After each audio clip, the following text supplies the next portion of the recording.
이전보다 더 주님을 사랑하는 세대가 되게 하여 주옵소서. 하나님, 이 땅에 주를 믿는 새벽에서 같은 청년들이 더 일어나게 하여 주옵소서. 하나님, 깨끗하고 정결한 마음을 가진 주의 자녀들이 더욱더 일어나게 하여 주옵소서. 하나님, 할렐루야. 주님,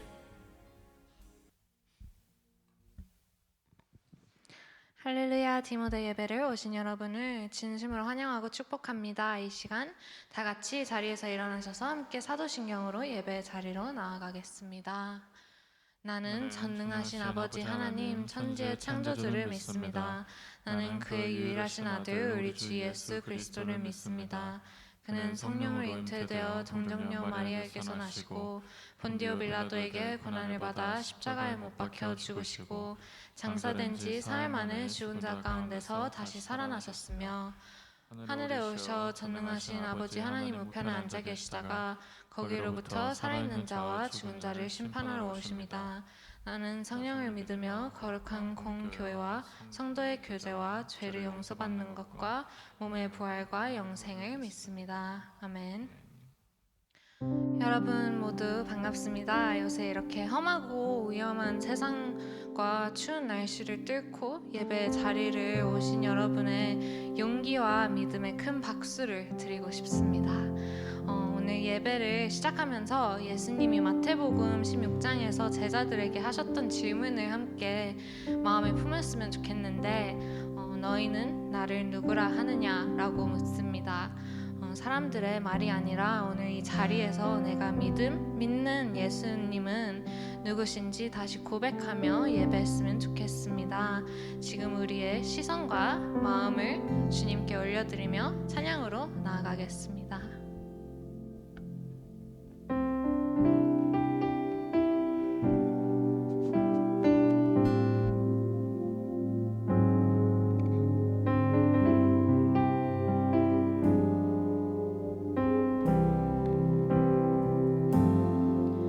나의 피난처 예수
자리에 앉으셔서 기도로 예배 자리로 나아가겠습니다.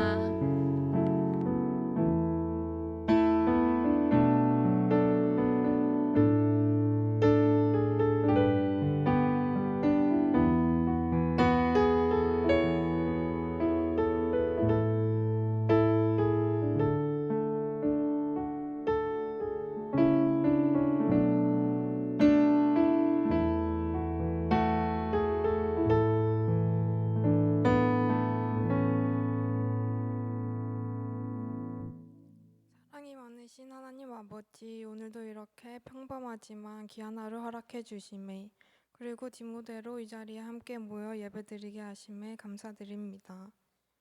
먼저 이번 한 주를 되돌아보기 원합니다. 하나님의 자녀로 살아가려 하지만 한 주간을 살아가며 알게 모르게 죄를 지으며 하나님을 잊고 살아갈 때가 있었습니다. 이런 연약한 모습을 회개하기 원하며 저희 각자의 삶 가운데 간섭하여 주셔서 하나님의 위로 가운데 회복하게 하여 주시고 하나님의 은혜로 더욱 새로워지는 저희가 되게 해주세요. 예배를 위해 기도합니다. 오늘 드리는 이 예배가 진정성 있는 예배가 되게 하여 주시고 모든 순서 가운데 함께 하여 주세요. 말씀 전하실 목사님을 위해 기도합니다. 성령의 충만함으로 붙들어 주셔서 오늘도 저희에게 필요한 말씀을 잘 전할 수 있도록 지혜 더하여 주시기를 원합니다. 말씀을 듣는 저희를 위해 기도합니다. 들을 수 있는 귀와 이해할 수 있는 지혜를 허락해 주셔서 말씀을 하나님의 음성으로 듣게 하시고 순종할 마음으로 듣게 하셔서 하나님의 말씀대로 주님의 뜻 가운데서 살아가길 원합니다. 감사드리며 살아계신 예수님 이름으로 기도드립니다.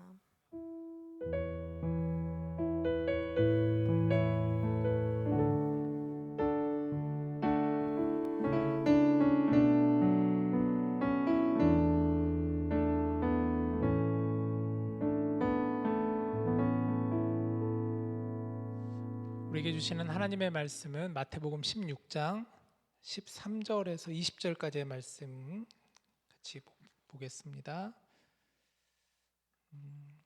교독할까요? 제가 한 절, 여러분들이 한 절 교독합시다.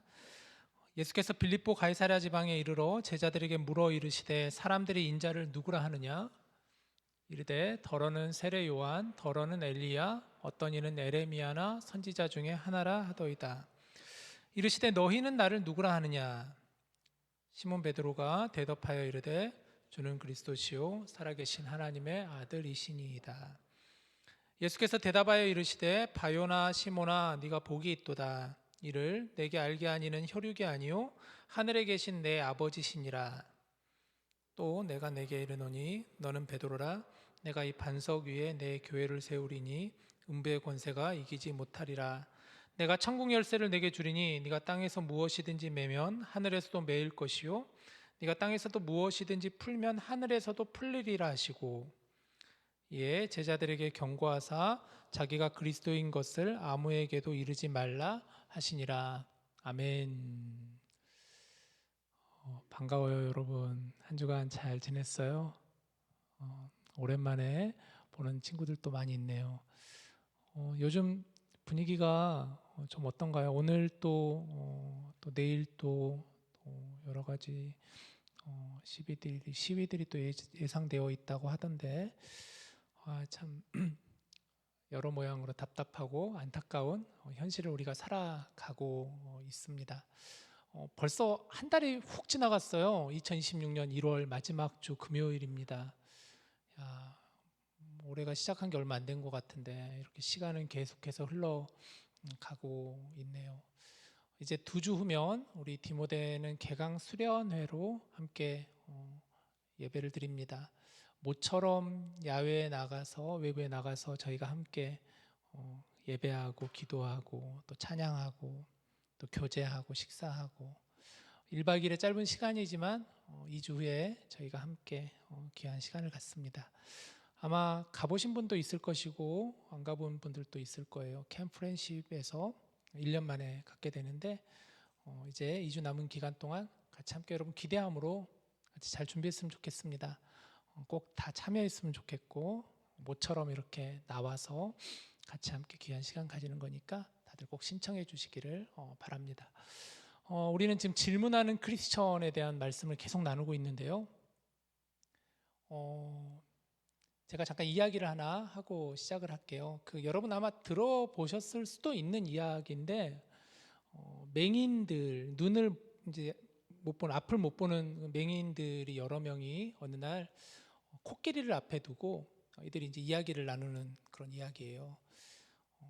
한 번도 코끼리를 본 적이 없는 사람들이죠, 태어나서부터. 그래서 누군가 묻습니다. 코끼리는 어떻게 생겼습니까? 그러니까 어떤 맹인 중에 한 사람이 코끼리에게 다가가가지고 코끼리의 다리를 이렇게 만져보더니 코끼리를 만져보니까 코끼리는 좀 단단하면서도 뭔가 큰 기둥 같은 그렇게 생긴 것 같습니다 라고 얘기를 했어요. 그러니까 또 다른 사람이, 또 다른 맹인이 가가지고 코끼리에게 다가가가지고 이번에는 코끼리의 코를 만져보는 거예요.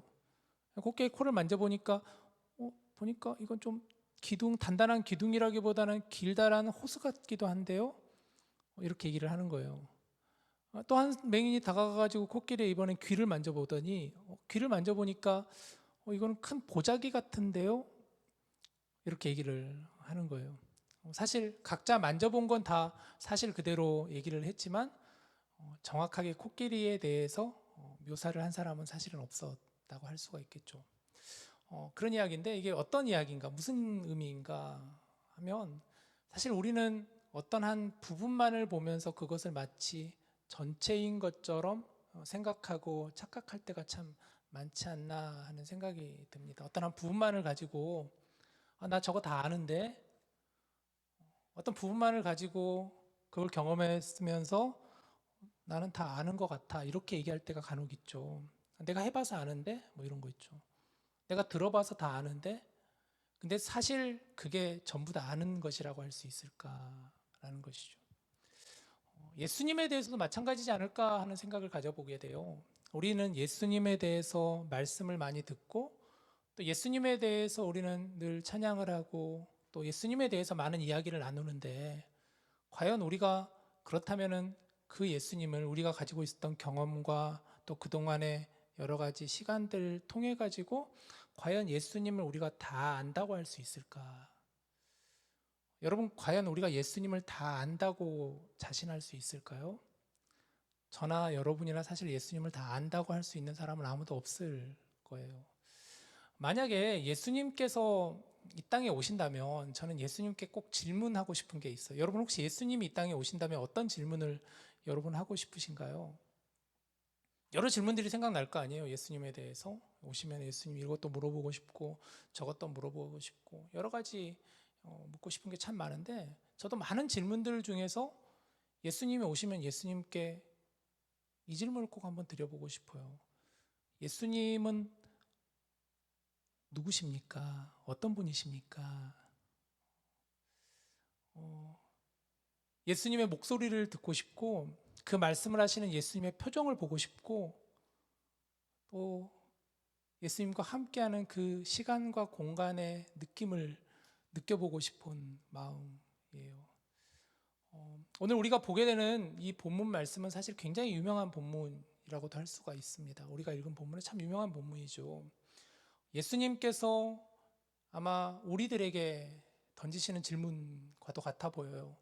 아마도 예수님이 던지신 그 많은 질문들 가운데 가장 중요한 질문이 아닐까 하는 생각이 드는 본문이 바로 오늘 본문이라고도 할 수가 있습니다. 어느 날 예수님께서 길을 가시다가 제자들에게 물어보십니다. 오늘 본문 13절, 14절 말씀인데 한번 우리 같이 13, 14절을 보시죠. 예수께서 빌립보 가이사랴 지방에 이르러 제자들에게 물어 이르시되 사람들이 인자를 누구라 하느냐. 뭐라고 물어보시죠? 사람들이 인자를 누구라 하느냐라고 예수님 물어보시죠. 그러자 제자들이 이렇게 대답합니다. 14절을 보시면 이르되 더러는 세례 요한, 더러는 엘리야, 더러는 어떤 이는 에레미야나 선지자 중에 하나라 하나이다. 이렇게 제자들이 대답을 합니다. 왜 물어보셨을까요? 예수님께서 왜 제자들에게 사람들이 인자를, 그러니까 나를, 예수님이 나를 누구라고 하느냐, 예수님 왜 이 질문을 던지셨을까? 단지 예수님께서 예수님에 대한 평판이나 사람들이 어떻게 생각하는 게 궁금해서 싶어서 예수님이 질문을 던지셨을까요? 그건 아니셨을 거예요. 아마 어떤 의도를 가지고 분명히 예수님은 질문을 던지셨겠죠. 사실 예수님의 질문은 다 의도가 있잖아요. 사람들은 나를 무엇이라고 부르느냐, 누구라고 하느냐. 그러니까 제자들이 뭐라고 대답하니까 오늘 보니까 제자들이 이제 그동안 들은 여러 가지 이야기들이 있을 거 아니에요. 예수님, 사람들이 예수님을 향해서 어떤 사람은 세례 요한이라고 합니다. 어떤 사람은 예수님을 향해서 엘리야라고 합니다. 어떤 사람은 예수님을 향해서 예레미야라고 합니다. 그런 선지자 중에 한 사람이라고 합니다. 이렇게 이야기를 해요. 예수님께서 다니시는 곳에는 수많은 사람들이 따라다녔습니다. 예수님이 그동안 많은 기적을 베푸셨고 또 예수님께서 마귀를 쫓기도 하시고 또 말씀으로 많은 사람을 치유하시는 예수님이시고 어렵고 힘든 사람들 곁에 가셔서 위로하시는 그런 예수님의 모습을 사람들이 다 목도했단 말이에요. 그래서 사람들이 아마 예수님을 향해서 그렇게 얘기했었던 것 같아요. 저분이 세례 요한 혹시 아닌가? 저분이 엘리야 같은 선지자가 아닌가? 저분이 에레미야 같은 선지자가 아닌가? 여러분, 세례 요한, 엘리야, 에레미야가 어떤 사람인지 아시나요? 세례 요한 어떤 사람이었죠?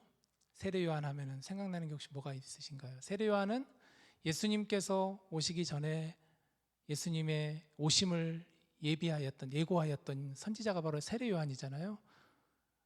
장차 이곳에 오실 분은 나는 물로 세례를 주지만 그분은 물과 성령으로 세례를 베푸시는 분이시다라고 하면서 예수님의 오심을 선포했던 이가 바로 세례 요한이었어요. 마치 예수님을 보면서 사람들은 저 사람이 정말 죽은 세례 요한이 다시 살아난 혹시 그런 분 아닌가?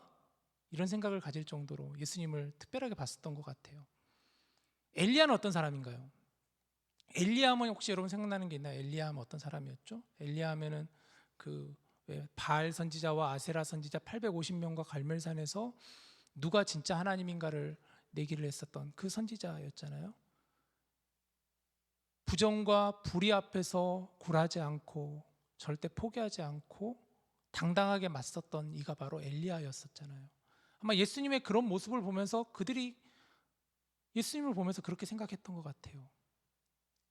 바리새인들이나 서기관이나 당시 기득권자들을 향해서 당당하게 하나님의 말씀을 선포하는 예수님을 보면서 저분이 혹시 엘리야 같은 사람 아닌가? 에레미야는 어떤 사람인가요? 에레미야 혹시 에레미야는 당시 이스라엘 백성들이 바벨론에 의해서 망해져가는 그런 상황 속에서 눈물로 기도했던 선지자가 바로 에레미야였었죠. 예수님을 보면서 정말 이 이스라엘을 가슴 아픈 마음으로 바라보시며 눈물을 흘려주실 수 있는 그런 분 아닌가? 이렇게 사람들이 생각했던 거예요. 그러니까 사람들이 본 예수님에 대해서는 틀린 건 아니에요. 그러나 사람들이 지금 예수님에 대해서 가지고 있는 생각은 세례 요한이나 엘리야나 에레미야를 보면 그분을 예수님을 그렇게 바라본다는 의미는 그대로 뭔가 예수님을 향한 기대감이 있었던 것 같아요. 당시 이스라엘은 로마의 압제와 박해 속에서 힘들어하는 상황이었기에 아마 예수님을 보면서 뭔가 자신들을 정치적으로 이끌어줄 수 있는 분, 이스라엘을 뭔가 정치적으로 해방시켜줄 수 있는 그런 지도자, 우리와는 좀 뭔가 다르지만 조금 더 뛰어난 그런 정도의 뛰어난 인물로 예수님을 보았던 것 같아요. 그런데 사람들은 거기까지였다는 거예요. 진짜 예수님이 어떤 분인가를 부분만 알고 전체를 보지는 못했었죠. 그래서 예수님이 이번에는 제자들에게 이렇게 묻습니다. 15절을 보세요. 15절을 보니까 이르시되 너희는 나를 누구라 하느냐라고 예수님 말씀하십니다. 제자들의 말씀을 들으신 예수님께서 이제 진짜 묻고 싶은 질문하시죠. 처음에는 사람들이 나를 누구느냐 하다가 이번에는 너희는 나를 누구라 하느냐 주어를 바꾸시면서 그러면 너희들은 나를 누구라고 하느냐 물어보십니다. 이 질문이 오고 갔던 장소가 어디였는가 참 중요한데 그게 바로 오늘 본문을 보니까 빌립보 가이사랴라는 지역이에요. 빌립보 가이사랴라는 지역이 어떤 곳인가 잠깐 지도를 한번 준비해 봤는데 지도를 한번 봐보시죠. 지도를 보시면 화면을 띄워주시죠. 네. 지도를 보시면 저기 지금 여러분 잘 안 보일 거예요. 작아서. 근데 빨간색으로 동그란 서클을 그려놓은 게 있죠. 저 지역이 바로 빌립보 가이사랴라는 지역이 위치해 있는 곳이에요. 예수님께서 주로 사역하셨던 곳은 요단강 중심으로 갈릴리 지방을 중심으로 사역을 하셨어요. 지금 보라색, 그 위에 있는 보라색 쪽을 중심으로, 또 밑에 있는 초록색 쪽을 중심으로 예수님께서 주로 사역을 하셨는데, 그런데 어느 날 예수님께서 이제 빌립보 가이사랴라는 지역에 이제 올라가시게 된 거예요. 근데 이 빌립보 가이사랴라는 지역이 도대체 어떤 곳인가? 이 지역은 여러 가지 의미가 있는 지역이라고 할 수가 있습니다. 먼저는 저 빌립보 가이사랴라는 지역에 보면 헬몬산이라는 곳이 있는데, 헬몬산이라는 곳은 이스라엘에서도 굉장히 높은 산이에요. 그래서 유독 물이 귀한 이스라엘에서 이 헬몬산에서 겨울에 눈이 녹아서 물이 흐르는 지역이 바로 빌립보 가이사랴라는 지역이었어요. 물이 흐른다는 것은 사람들이 살기에 너무 좋은 지역이었겠죠. 많은 사람들이 살게 되고 그곳에서 또 여러 가지 경제가 활성화되는 그런 지역이 바로 빌립보 가이사랴였습니다. 더 중요한 것은 이 빌립보 가이사랴라는 지명이 있는데, 가이사랴라는 지명 자체가 당시 로마의 황제였던 카이사르라는 로마의 황제를 숭배하기 위해서, 황제를 높이기 위해서 그 지명을 가이사랴라고 지었다고 해요. 지도로 그림을 하나 더 준비해봤는데 한번 보시죠. 이 그림이 아마 이제 그 빌립보 가이사랴라는 지역에 가면 이제 그 당시 아마 이런 신전이 있었을 것이다라고 사람들이 추정해서 그려놓은 그림이라고 해요. 빌립보 가이사랴라는 지역에 여러 신전이 있었습니다. 우상을 모시는 신전이 빌립보 가이사랴에 있었어요. 구약 시대에는 제우스 신을, 신약 시대에는 판이라고 하는 신을 섬기는 곳이 바로 빌립보 가이사랴라는 곳이었어요. 다음 장을 하나 보여주시면, 요즘에 그래서 성지 순례를 가면 이런 게 있다고, 이런 사진이 있다, 이런 그림, 이런 곳이 있다고 해요. 저 가운데 뚫려 있는 곳에 우상 신들이 다 모셔져 있었던 곳이 바로 빌립보 가이사랴라는 거예요. 이걸 다 정리해 보면 이 빌립보 가이사랴라는 곳은 우상 숭배의 중심지이기도 하였고, 당시 로마 황제를 숭배하는, 그러니까 황제를 하나님과 같이 여기는 그런 곳이 바로 빌립보 가이사랴라는 곳이었어요. 예수님께서 이곳에서 제자들을 향해 물으셨다라는 거죠. 너희는 나를 누구라고 하느냐? 너희는 나를 누구라고 하느냐? 여러분, 이 질문을 한번 오늘 시대를 살아가는 우리에게도 한번 던져보았으면 좋겠습니다. 우리 시대는 어떤가요? 우리가 살고 있는 이 시대 역시도 많은 주인이 있고 많은 신들을 사람들이 숭배하는 그런 시대를 우리가 살고 있지 않나요? 우리가 살아가는 이 시대도 정말 많은 우상들이 있습니다. 우리는 여러 것을 우상으로 여기고 주인으로 삼기도 하죠. 물질을 주인으로 삼기도 하고, 지위를 주인으로 삼기도 하고, 권력을 주인으로 삼기도 하고, 건강을 주인으로 삼기도 하고, 그런 시대를 우리 역시도 살고 있습니다. 빌립보 가이사랴라는 지역이 마치 오늘 이 시대를 살고 있는 우리들에게도 해당되지 않나. 바로 그곳에서 오늘 예수님께서 물으신다라는 거예요. 너희는 나를 누구라고 하느냐? 너는 나를 누구라고 하느냐? 자, 그런데 그때 예수님의 질문에 대답하는 이가 한 명 있었어요. 그가 바로 베드로였습니다. 16절을 보이시죠? 베드로가 이렇게 대답합니다. 시몬 베드로가 대답하여 이르되 주는 그리스도시요 살아계신 하나님의 아들이십니다. 아마 제자들 사이에 예수님께서 너희는 나를 누구라 하느냐 이 질문 앞에 아마 제자들 사이에는 침묵이 있었을 거예요. 순간 어느 누구도 선뜻 예수님의 그 질문에 대답하기가 쉽지 않았을 거예요. 그동안 들었던 이야기는 쉽게 할 수 있었지만 정작 예수님께서 물으시는 그 질문에 자신 있게 대답을 하지 못했을 거예요. 그러나 베드로가 나와서 예수님께 말합니다. 주님은 그리스도시요 살아계신 하나님의 아들이십니다. 앞서 설명드렸듯이 사실 이 고백은 쉬운 고백이 아니라고 했죠. 빌립보 가이사랴라는 지역에서는 함부로 주라는 단어를, 그리스도라는 단어를, 하나님의 아들이라는 단어를 함부로 입 밖에 내서는 안 되는 곳이었어요. 그러나 베드로는 자신 있게 예수님께 이렇게 고백하는 거예요. 어떻게 베드로가 대답했는지 모르겠어요. 자신 있게 했는지 담담하게 했는지 아니면 떨리는 목소리로 했는지는 우리는 알 수는 없지만, 그러나 베드로는 자신의 마음속에 가지고 있는 예수님에 대한 고백을 그는 진심으로 예수님께 고백하게 됩니다. 우리는 이 고백을 믿음의 고백이라고 그래요. 베드로의 믿음의 고백이라고 합니다. 베드로가 정말 믿음을 가지고 예수님께 고백하는 고백이다. 다시 한번 그 말씀 16절을 띄워주시면 하나하나 한번 보시죠. 베드로가 이렇게 고백해요. 주는 그리스도시요 살아계신 하나님의 아들이십니다. 먼저 예수님을 향해서 주라고 베드로는 고백해요. 주님은 주. 사실 이 주라는 단어를 함부로 입 밖에 내서는 안 돼요. 왜냐하면 이 주라는 단어는 당시 로마 황제에는 그 누구에도 써서는 안 되는 단어가 주라는 단어거든요. 헬라어로는 퀴리오스라고 하죠.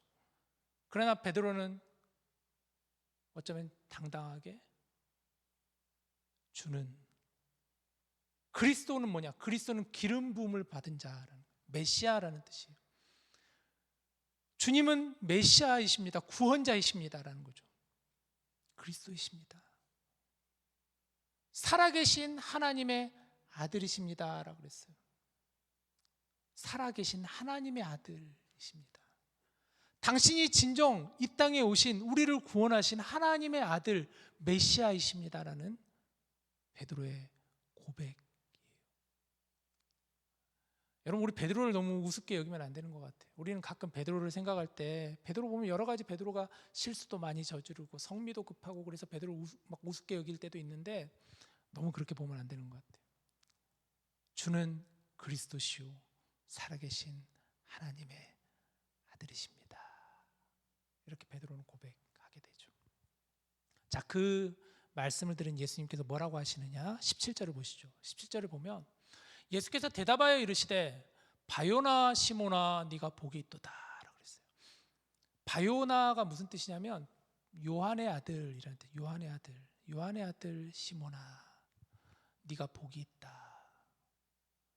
그러면서 이렇게 말씀하십니다. 이를 너에게 알게 한 이는 혈육이 아니요 하늘에 계신 내 아버지시니라. 굉장히 의미 있는 말씀을 하세요, 예수님께서.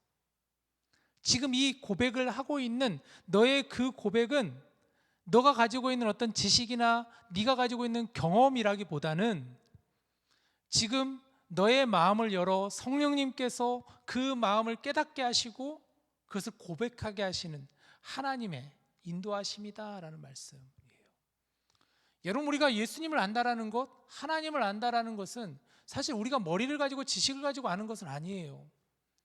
안다라는 게 참 중요한 단어라고 그랬잖아요. 안다라는 것은 인격적인 만남이고 친밀함이라고 그랬었잖아요.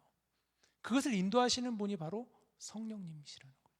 성령님께서 우리 안에 오셔서 우리의 마음을 열게 하시고 우리의 입술을 고백하게 하시는 분이시다라는 거예요. 그렇게 예수님 말씀하십니다. 그러면서 18절 19절 말씀에 이런 말씀을 하시죠. 한번 보시죠. 또 내가 너에게 이르노니 너는 베드로라 말씀하시죠. 그러면서 내가 이 반석 위에 내 교회를 세우리니 음부의 권세가 이기지 못하리라. 이 반석 위에 내 교회를 세우리라. 굉장히 예수님 중요한 말씀을 하십니다. 베드로의 그 신앙 고백을 들으신 예수님께서 베드로야 네가 서 있는 그 반석 위에 내 교회를 세우겠다라고 말씀하셨어요. 이건 단지 지금 베드로가 서 있는 그 자리에 교회를 세우겠다는 그런 의미가 아니라 베드로야 네가 고백하는 그 신앙 고백 위에 내가 교회를 세우겠다라고 말씀하시는 거예요. 여러분, 교회는 어떤 곳이죠? 교회는 주의 몸. 교회의 주인은 누구시죠? 교회의 주인은 예수 그리스도십니다. 꼭 기억하셔야 돼요. 교회는 단지 사람들이 모인 곳이 아니에요. 교회는 단지 사람들이 모여서 예배하고 프로그램을 돌리고 같이 모여서 교제하고 그런 곳이 교회가 아니에요. 진짜 교회의 가장 기본은, 가장 중요한 점은 예수님을 신앙으로 고백하는 이들이 모인 곳이 바로 교회라는 거예요. 그곳에 예수님께서 교회를 세우겠다라고 말씀하시는 거예요.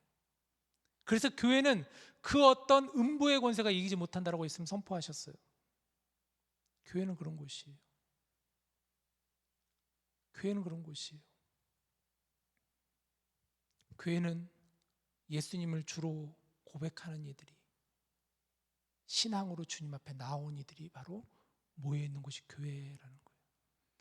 제가 이번 이런 일들을 보면서 교회는 어떤가, 도대체 우리에게 교회는 어떤 곳인가에 대해서 여러 생각을 하게 되는 것 같아요. 여러분들도 그러지 않나요?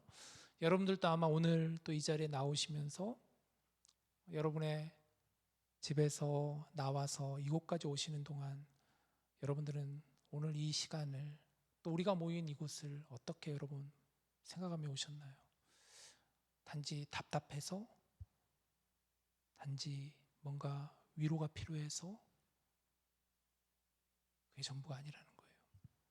우리는 예수님을 신앙으로 고백하는 모임이기에, 그래서 우리가 이 자리에 나온 거예요. 그래서 교회라는 거예요. 그러면서 예수님이 이렇게 말씀하세요. 19절을 보세요. 내가 천국 열쇠를 너에게 주리니 네가 땅에서 무엇이든지 매면 하늘에서도 매일 것이요 네가 땅에서 무엇이든지 풀면 하늘에서도 풀리리라. 예수님이 베드로에게 천국 열쇠를 내가 너에게 맡기겠다 하시는 거예요. 내가 이 천국 열쇠를 너에게 맡기겠다. 이 베드로에게 예수님께서 너와 같이 신앙 고백하는 이들에게 내가 천국의 열쇠를 너희들에게 허락하겠다. 너희들이 그 문으로 들어올 것이다. 그렇게 예수님 말씀하시는 거예요.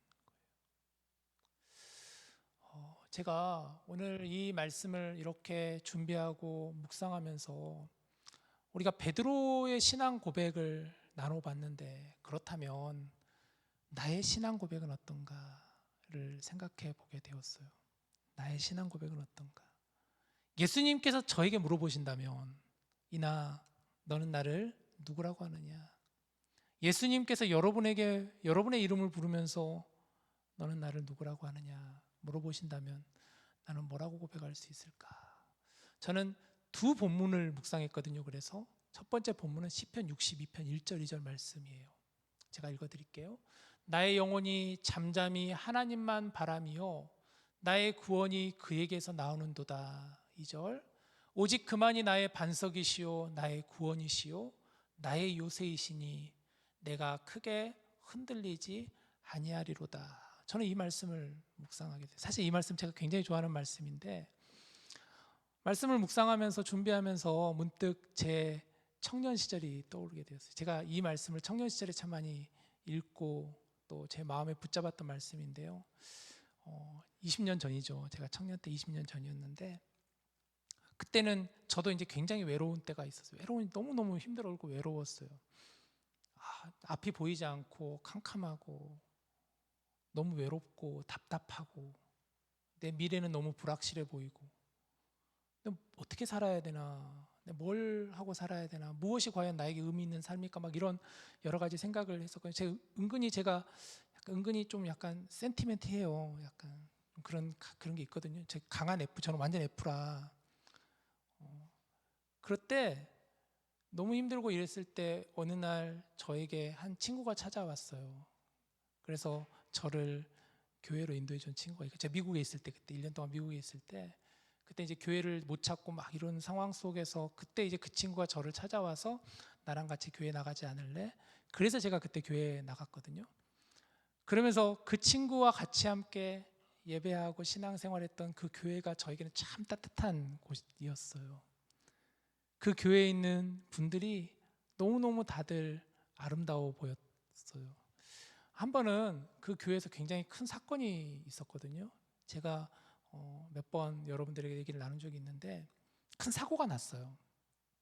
교회 청년들이 선교 여행을 갔다가 돌아오는 길에 교통사고가 나서 다 그만 세상을 떠나게 되는 굉장히 큰 사건이 일어나게 된 거예요.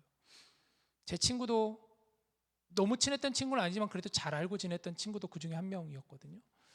제가 그 사건으로 인해서 굉장히 많은 저도 그게 있었는데, 근데 저에게 더 놀라운 것은 그 교회 성도들이 가지고 있었던 그 마음들, 그들이 보여주었던 환대와 사랑과 따뜻함과, 이것이 저에게는 너무나 크게 다가왔어요.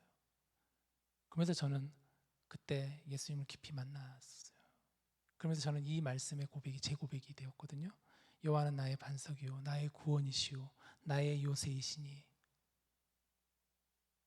예수님은 그런 분이세요. 저에게 또 한 말씀을 더 묵상했는데요. 그 말씀 빌립보서 3장 7절 8절 말씀인데요.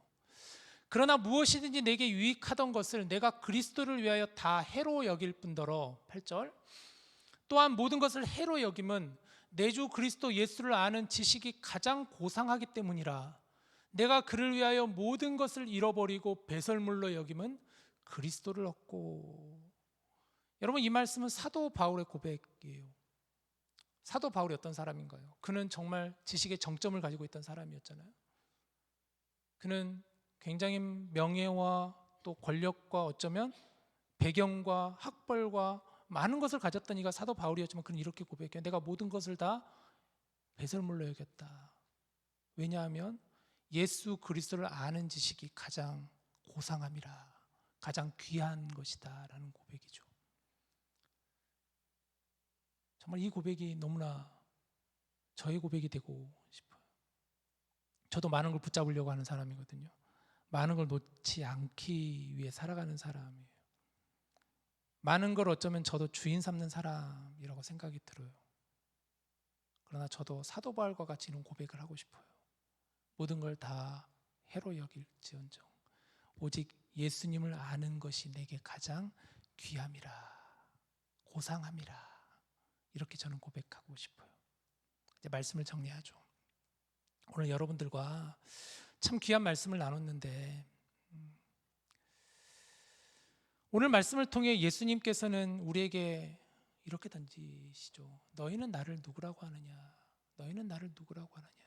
여러분, 이 질문을 잊지 않으셨으면 좋겠어요. 우리가 신앙생활하면서 때로는 우리가 정말 예수님을 잊어져 가고 있을 때, 아니면 우리의 상황과 환경 속에서 우리가 예수님과 멀어져 갔을 때, 그럴 때마다 예수님이 우리에게 오셔서 마치 빌립보 가이사랴라는 지역에서 예수님이 제자들에게 던졌던 그 질문이 저와 여러분에게 예수님께서 들려주시는 질문으로 들려줬으면 좋겠습니다.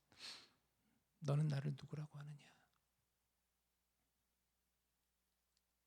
베드로는 그 자리에서 주는 그리스도시요 살아계신 하나님의 아들이십니다 라고 고백했습니다. 이 고백은 단순한 말이 아니라고 하였어요. 자기를 붙잡고 있던 모든 불확실과 세상의 눈길을 넘어 하나님께서 열어주신 그 믿음으로 예수님을 온전히 인정하고 그는 고백하였습니다. 여러분의 신앙 고백은 어떤가요? 여러분은 예수님을 어떻게 고백하시겠습니까? 그 고백 위에 우리가 모인 공동체가 세워지는 거예요. 여러분이 드리는 그 고백 위에 우리는 주님의 몸된 교회로 나아갑니다. 여러분이 드리는 그 고백 위에 우리의 삶이 더욱 새로워지고 변화될 것이에요. 진정한 고백이 있는 저와 여러분 될 수 있기를 주님의 이름으로 간절히 축복합니다. 우리 함께 이 시간 찬양하고 오늘 말씀을 붙잡고 같이 기도합시다. 나의 만족과 유익을 위해 라는 찬양입니다. 아까 빌립보서 3장 7절 8절 말씀, 그 말씀을 가지고 작사한 찬양인데요. 우리 함께 같이 모든 것을 다 해로 여기지만 오직 예수를 아는 것이 가장 귀함이라, 이런 고백이 저 여러분에게 있기를 바랍니다.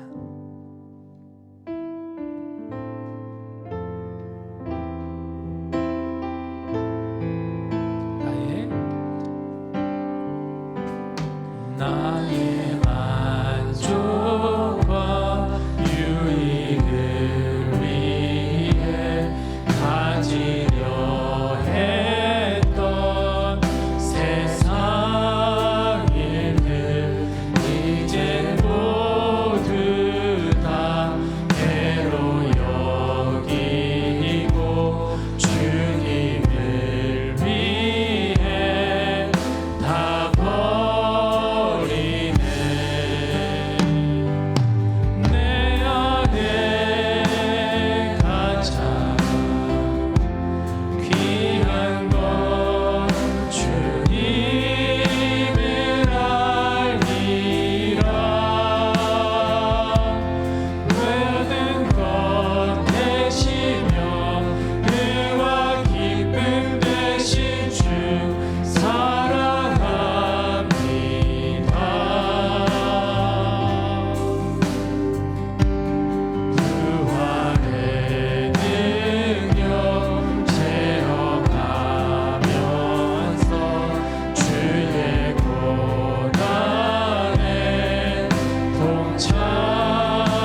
시간 우리 같이 눈을 감고 오늘 이 말씀을 우리 마음에 붙잡고 같이 기도합시다. 정말 주님께서 이 시간에도 우리에게 오셔서 만약에 주님이 질문하신다면 우리는 뭐라고 고백하시겠습니까? 너는 나를 누구라 하느냐? 여러분, 우리의 신앙의 고백 위에 주의 몸된 교회가 세워지고 주님의 몸된 공동체가 이루어져 가고 주님의 나라가 이루어지게 됩니다. 우리 시간 같이 기도할 때 하나님, 제 안에 온전한 주님을 향한 신앙의 고백이 있게 하여 주시옵소서. 모든 것을 다 주인 삼았던 것 해로 여기게 하여 주시고 배설물로 여기게 하시고 가장 귀한 것 오직 주님을 아는 자가 되게 하여 주시옵소서. 이 땅 가운데, 이 험한 세상 가운데 오늘 주시는 이 말씀을 마음에 붙잡고 우리의 삶의 자리로 당당하게 나아가는 제가 되게 하여 주시옵소서. 우리 같이 함께 이 시간 고백하며 기도합시다. 기도하겠습니다. 하나님, 우리 사랑하는 청년들이 주님 앞에 입술을 열어 고백합니다. 주는 그리스도시요 살아계신 하나님의 아들이십니다. 고백하였던 베드로의 고백, 나의 고백이 되게 하여 주시옵소서. 주님은 반석이시요 구원이시요 요새입니다. 우리 주님을 아는 것이 가장 귀한 것입니다. 나의 주님이시요, 주님은 사랑이십니다. 주님은 이 땅의 희망이십니다. 주님은 구원자이십니다. 주님은 온 땅의 주인이십니다. 주님은 나의 하나님이십니다. 나의 구주이십니다. 주님은 나의 목자이십니다. 고백하며 나가는 저희가 되게 하여 주시옵소서. 그 고백에 하나님 우리의 공동체가 세워지게 하여 주시옵소서. 믿음으로 고백하는 자들 되게 하여 주시옵소서. 믿음으로 주 앞에 나가는 자가 되게 하여 주시옵소서. 이 땅 가운데, 이 세상 가운데, 어렵고 힘든 이 현실 가운데 우리를 하여금 온전한 믿음을 가지고 이 땅을 살아가게 하여 주시옵소서. 흔들리지 않는 믿음 갖게 하여 주시옵소서. 단지 이 땅에 우리의 시선이 고정되는 것이 아니라 주를 향한 시선이 되게 하여 주시고 주님을 향한 마음을 가지게 하여 주시옵소서.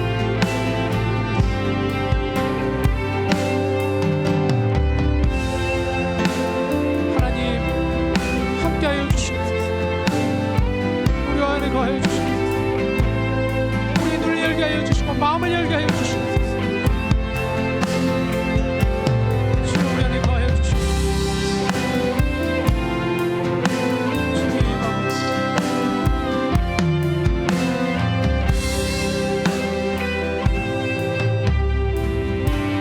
하나님, 우리가 하나님을 때로는 부분적으로 할 때가 너무나 많습니다. 우리가 가지고 있는 지식과 경험만으로 주님을 판단할 때가 너무나 많았습니다. 우리의 상황과 환경 속에서 주님을 볼 때가 너무나 많았습니다. 이 시간 주시는 이 말씀처럼 우리가 주를 알게 하고 주를 고백하게 하는 일은 우리의 지식이나 경험이 아니라 우리의 마음을 열어 우리 입술로 고백하게 하시는 성령 하나님이심을 믿고 이 시간 성령님 오셔서 우리를 주관하시고 우리가 진정한 믿음의 고백을 주님께 드릴 수 있게 하여 달라고 나아가는 우리 사랑하는 지체들 다 되게 하여 주옵소서. 바로 그때 어떠한 일이 있더라도 넘어지지 않게 하시고 쓰러지지 않게 하시고 우리를 일으키시고 반석되시고 구원되시는 그 주님과 함께 동행하는 저희들 다 되게 인도하여 주옵소서. 이 모든 말씀 우리 주 예수님의 이름으로 간절히 기도드립니다. 아멘. 아멘. 다 같이 일어나셔서 같이 봉헌합시다.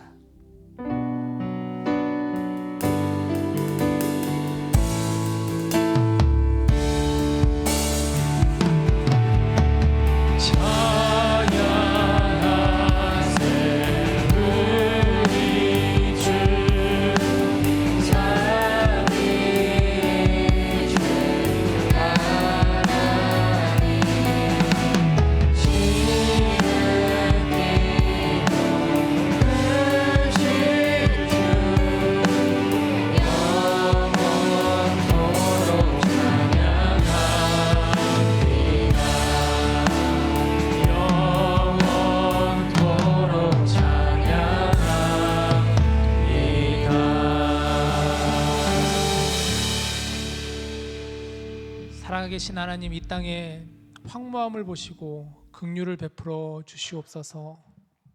여기 귀하고 귀한 청년들이 주님 앞에 나와왔습니다. 지난 한 주간도 세상 가운데 지내다 이곳에 모였습니다. 하나님, 또 이곳에 나오지 못하고 있는 우리 청년들도 있습니다. 하늘의 문을 열어주시옵소서. 주님의 팔로 안아주시고 주님의 품으로 품어주시옵소서.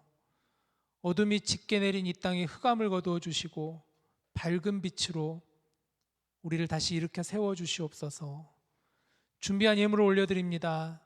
예물이 쓰여지는 곳마다 하나님의 선한 손길이 임하여 주시고 연약한 이웃들과 함께 사랑을 나누고 사랑을 흘려보내는 저희 디모데가 되게 하여 주옵소서. 우리 주 예수님의 이름으로 기도드립니다. 아멘. 자리에 앉으시길 바랍니다. 여러분 다시 한번 반가워요. 몇 가지 광고 드리겠습니다. 이제 우리 이번 주일엔 우리 디모데 리더십이 있잖아요. 목자단, 임원단, 또 커넥트 워십.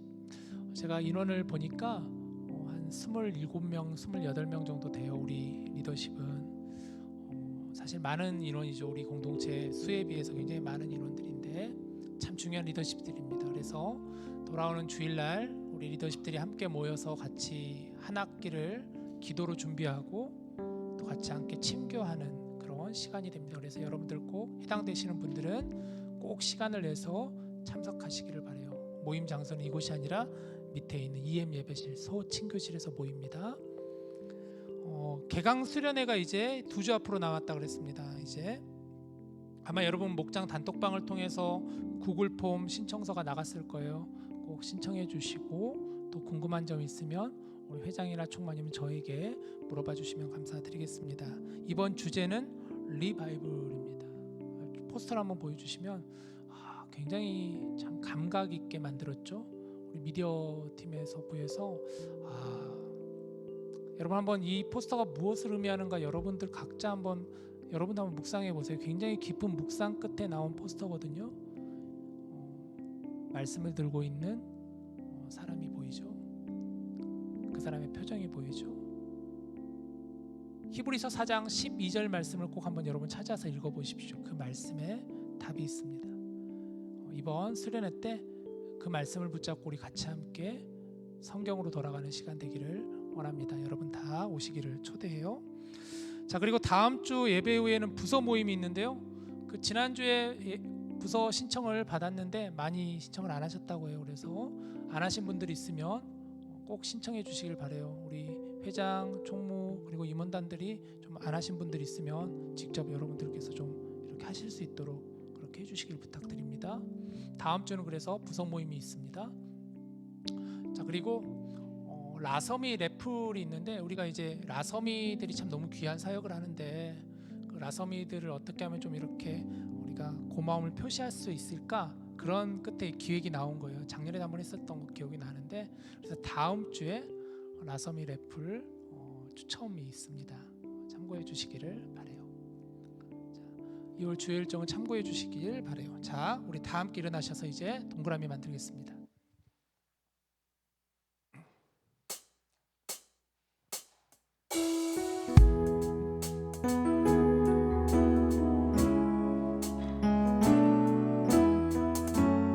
자, 우리 서로를 바라보면서 축복합시다. 하나님은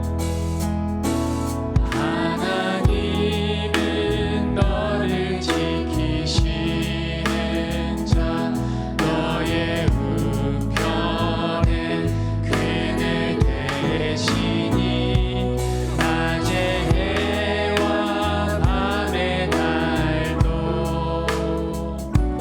너를 해치 못하리. 하나님은